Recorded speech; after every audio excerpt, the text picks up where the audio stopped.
So 2 years later, in 1539, the Great Bible. Now you may have heard of that. The Great Bible.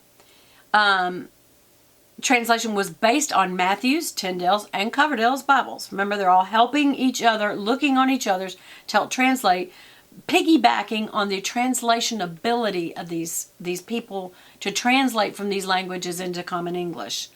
So the first edition was prepared by Miles Coverdale, and it was ordered to be displayed in every English church. So there's your first.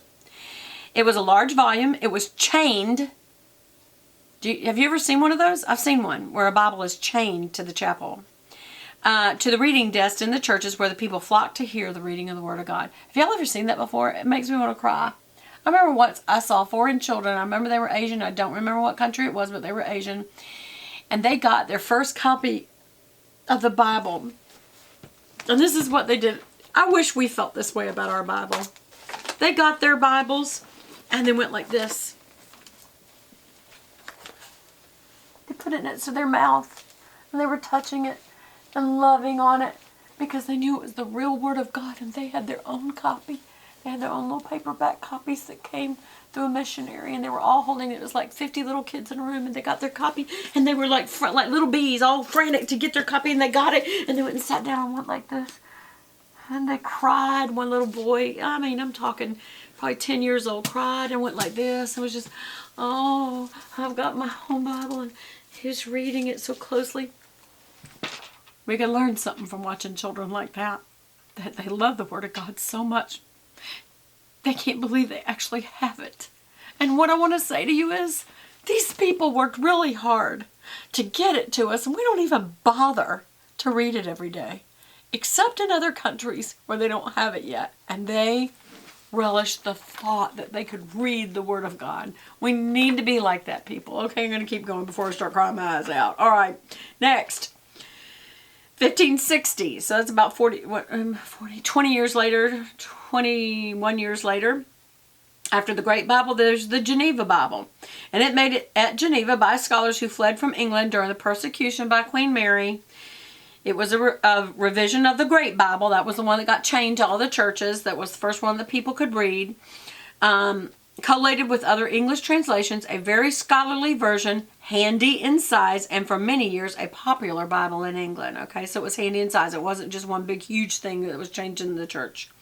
Okay, then there's the Bishop's Bible. Now I'm starting to think, I've heard of the Bishop's Bible. Okay, this was in 1568, 8 years later, prepared under the direction of the Archbishop of Canterbury during the reign of Elizabeth, mainly a revision of the Great Bible, so that's 2 back, although somewhat dependent upon the Geneva version, which is 1 back, although it was chiefly by the clergy and was not popular among the common people. It doesn't say why, so I don't know. Then there's the Douay Bible. I know I've heard of that. A Roman Catholic version made from the Latin Vulgate. Remember that little stick that went up the side? Do you see this? So you have your original manuscripts, your copies, your ancient copies.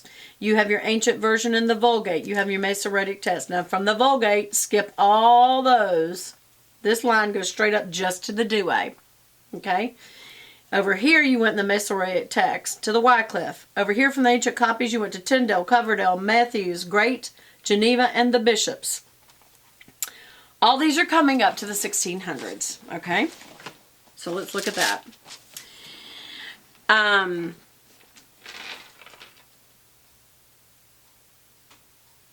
Okay, so the Roman Catholic Church version of the Latin Vulgate, the New Testament, was published at Reims in 1582. Remember, you're pushing 1600 here. The Old Testament at Douay, that's why it's called the Douay Bible. It's 1609 to 1610.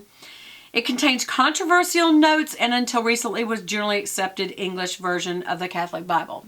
Controversial notes? So that makes you go, why did they change it? Why did they add to it? And so it's been controversial, and it was accepted up till, it says, recently. This was probably published in what, 78 or so? I don't know when this was published. No, it had to be after that. What was recently?